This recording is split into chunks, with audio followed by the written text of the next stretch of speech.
Chemistry class 9 बाब चौथों कीमियाई bonding सबक चौथों polar and non polar covalent bonds. हाँ आहियां केमिस्ट्री जो उस्ताद नजीला चन्ना। अव्हांखे सिंध ऑनलाइन स्कूल में भलीकार।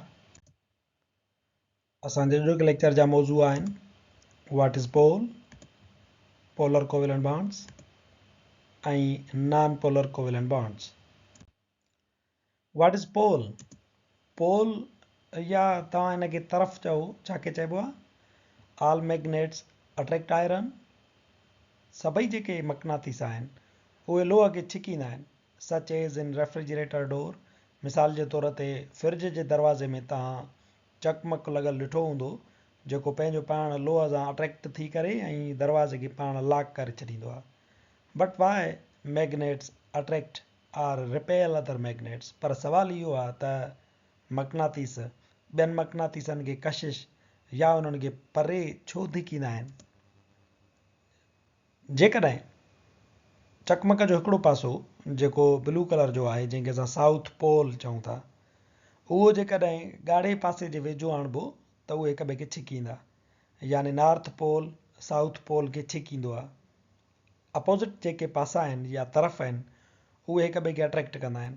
पर साॻा पासा, साॻा पोल, जीअं नॉर्थ पोल जे वेझो था आणियूं त उहे हिक ॿिए ॾे छिकजनि कोन था, पर उहे हिक ॿिए खे परे धिकनि था।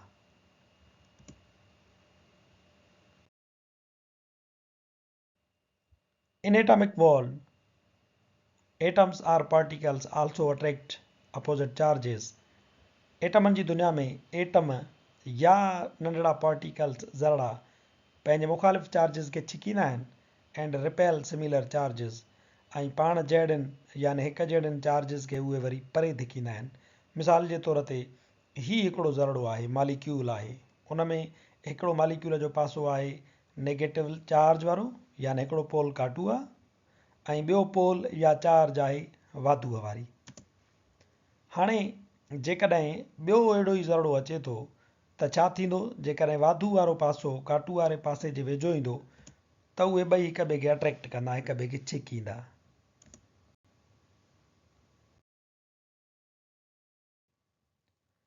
पर जेकॾहिं वाधू वारो पासो वाधू वारे पासे जे वेझो अचे त इहे हिक जहिड़ा पासा आहिनि, इहे ॿई हिक जहिड़ियूं चार्जिस आहिनि, सिमिलर चार्जिस आहिनि, त छा थींदो?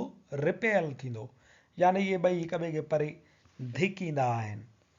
अहिड़े क़िस्म जे तरफ़ खे, अहिड़े क़िस्म जी चार्ज खे असां पोल बि सॾींदा आहियूं, या वरी इन पोल खे असां चार्ज पिणु सॾींदा आहियूं।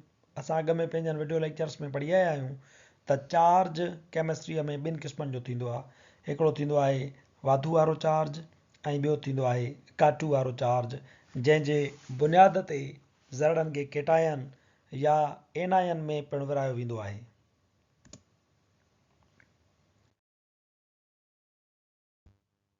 Polar covalent bond. हाणे जीअं त असां पोल सम्झी आयासीं त हाणे पोलर जो मतिलबु थींदो अहिड़ो कोवेलेंट बॉन्ड जंहिंमें पोल हुजनि, यानी उन में चार्जिस हुजनि। आयोनिक बॉन्ड ते त चार्जिस हूंदियूं आहिनि, पर कोवेलेंट बॉन्ड ॿिनि क़िस्मनि जो थींदो आहे। हिकिड़ो थींदो आहे नॉन पोलर जंहिं ते चार्जिस न हुजनि, ऐं ॿियो कोवेलेंट बॉन्ड थींदो आहे चार्जिस वारो जंहिंमें पोल हूंदा आहिनि, उनखे चइबो आहे polar covalent bond. Polar covalent bond छो ठहंदो आहे? When different atoms share electron pair, जॾहिं मुख़्तलिफ़ एटम इलेक्ट्रॉनी जोड़ो शेयर कंदा आहिनि, both the atoms exert unequal forces on the shared electron pair. उहे ॿई एटम छा कंदा आहिनि?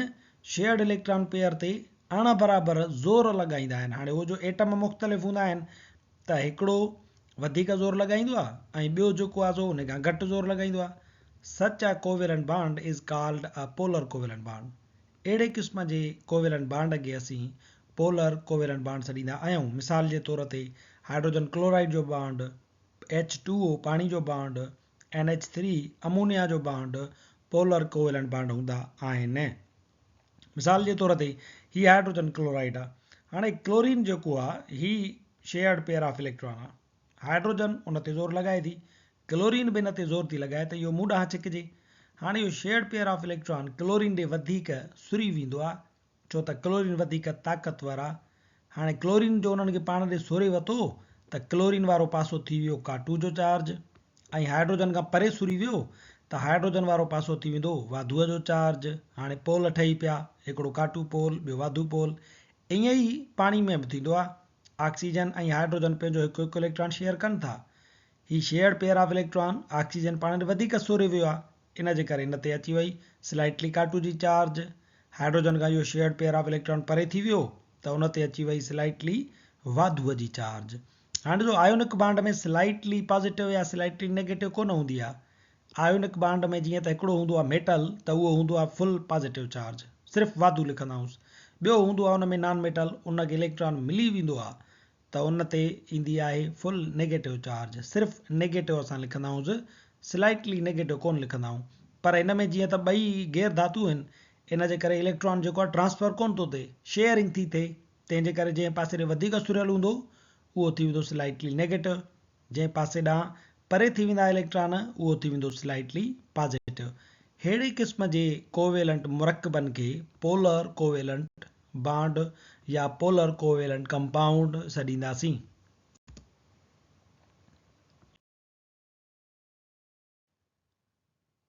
इन the formation of polar covalent bond जी तामीर में one of the atoms will attract the shared pair electron pair more strongly than the other one। हिकिड़ो जेको एटम आहे उहो ॿिए एटम जी भेट में शेयर्ड पेयर ऑफ इलेक्ट्रॉन खे मज़बूती सां पाण ॾे छिकींदो। This atom will be called more electronegative atom.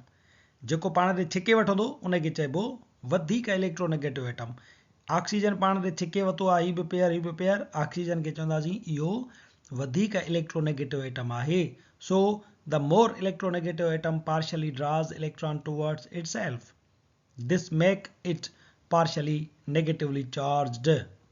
हाणे इहो छा कंदो, मोर इलेक्ट्रोनेगेटिव एटम उन्हनि इलेक्ट्रॉननि खे पाण ॾे जो छिके वठंदो त उन ते अची वेंदी पार्शली यानी स्लाइटली Ca2 वारी charge and other atom partially positively charge, ऐं ॿियो जेको एटम आहे उहो पार्शली पॉजिटिव चार्ज वारो थी वेंदो, छो त उन जो जेको इलेक्ट्रॉन आहे उहो उन खां परे थी वियो आहे।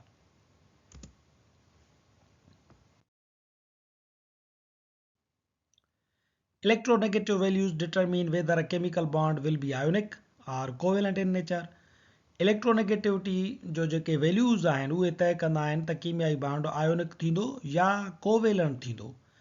When the difference between electronegative values of two bonded atoms is more than 1.7, जॾहिं ॿिनि बॉन्डेड एटम्स जे विच में इलेक्ट्रोनेगेटिव वैल्यू जो डिफरेंस जेको आहे 1.7 खां मथे आहे, the bond will be purely ionic or electrovalent.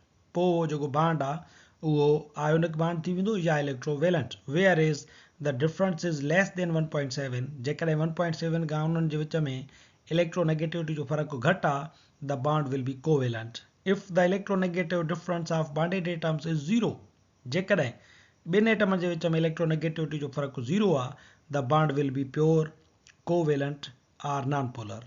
Bond जेको आहे उहो या त थींदो नॉन पोलर, का बि चार्ज न ईंदसि, या उहो प्योर कोवेलेंट हूंदो। मिसाल जे तौर ते ही ऑक्सीजन आहे, ऑक्सीजन जी इलेक्ट्रोनेगेटिविटी आहे 3.4, हाइड्रोजन आहे उनजी इलेक्ट्रोनेगेटिविटी आहे 2.2।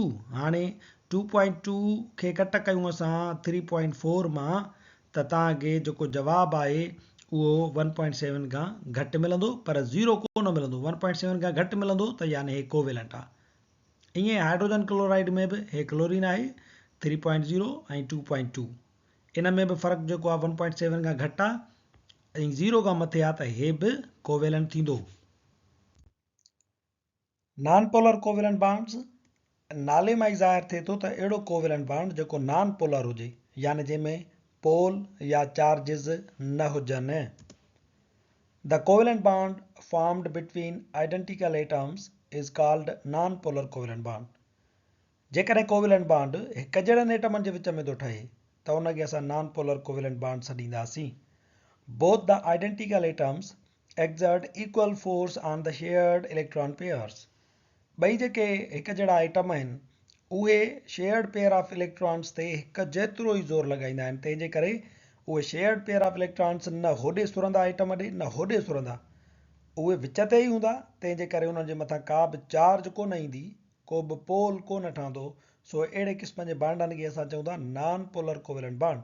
नॉन पोलर कोवेलेंट बांड इन हाइड्रोजन मॉलिक्यूल इज़ शोन बिलो. मिसाल जे तौर ते हाइड्रोजन आहे, हिकिड़ो एटम हिन ॾिनो, हिकिड़ो एटम हिन ॾिनो. हाणे विच ते इहो शेयर्ड पेयर शेयर थियल आहे. छा थींदो, हीअ हाइड्रोजन बि उन ते ज़ोर लॻाईंदी 2.1 जो, हीअ हाइड्रोजन बि उन ते ज़ोर लॻाईंदी 2.1 जो. तंहिंजे करे ही शेयर्ड पेयर न हिन ॾे सुरी वेंदो, न वरी ही हिन ॾे सुरी वेंदो. इन जे करे हिन जे मथां का बि चार्ज कोन ईंदी. अहिड़े क़िस्म जे बांड खे असीं सॾियूं था non polar covalent bond. Non-polar covalent bonds are formed when the electronegativities of the two atoms are equal. Non-polar covalent bond तॾहिं ठहंदा आहिनि जॾहिं ॿिनि एटमनि जी इलेक्ट्रोनेगेटिविटी बराबरि हुजे. मिसाल जे तौर ते हाणे ॾिसो क्लोरीन Cl2, हिन जी बि इलेक्ट्रोनेगेटिविटी साॻी, हिन जी बि साॻी. ऑक्सीजन O2, ॿिन्ही जी इलेक्ट्रोनेगेटिविटी साॻी. नाइट्रोजन N2, ॿिन्ही जी इलेक्ट्रोनेगेटिविटी साॻी. त अहिड़े क़िस्म जा जेके बि बांड हूंदा आहिनि असीं उन्हनि खे नॉन पोलर कोवेलेंट बांड सॾींदा आहियूं. ऐं इन्हनि मुरकबनि खे असां नॉन पोलर कोवेलेंट कंपाउंड्स सॾियूं था. अॼोको लेक्चर हिते पुॼाणी ते पहुचे थो. वधीक वीडियोज़ लाइ ॾिसंदा रहो सिंध ऑनलाइन स्कूल.